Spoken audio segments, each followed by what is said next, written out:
I want to get Dr. Madison Deshea Duncan to join us, to come on to the podcast with us. And as I said, she is an assistant teaching professor at Iowa State University. But again, we're just trying to give people some understanding on how they can take their first steps towards fostering racial healing. And the one that I would really like to discuss with you today, Madison, is remembering. You know, it seems that there are a lot of people who don't want to do this, especially in this context, white people who don't want anything to do with the past. You know, let's just move forward. That happened in the past. I didn't own slaves. I'm not a racist. And whenever you start trying to bring up the past or trying to gain a historical context that can really lead us to understanding, most seem to not want to learn about the past. Well, we have, in order to inform the future, right? It's not just about the present, but it is, right? So it's to help us understand the inequities that we're faced with, right? It's to bring that down to a greater level of understanding. It's to help us understand, why do we have gaps in education? Why do we have gaps in the economy, right? Why does, in thinking about Des Moines, right?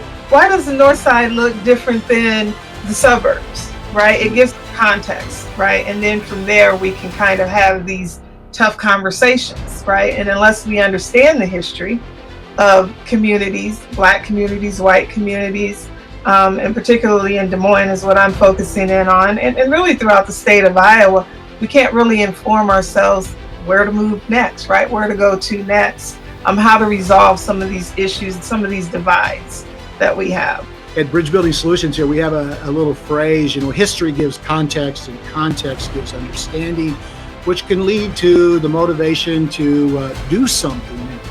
The reality is because we don't have any historical context, we don't really have any true understanding about what people of color are facing or what they're going through and why. And you know, we have to own our history because of our history, there are so many things that people are even facing even to this day that are hindering them in their life and their experience. Really, when you're talking about history, you're talking about people's experiences, right? Whether that's the political system or the education system. And really what I look at and thinking about the documentary, we're talking about a social context, but we're also talking about a political context and an economic context.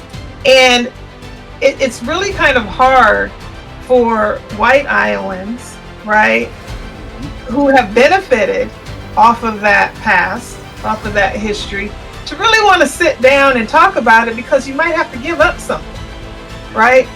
That's the kind of the thought. And I know we like to, you know, we do a lot of quoting of James Baldwin. I noticed that you like James Baldwin like I do, right? But one of the things that is one of my signature lines is that the world is before you, and you need not take it or leave it as it was when you came in, right?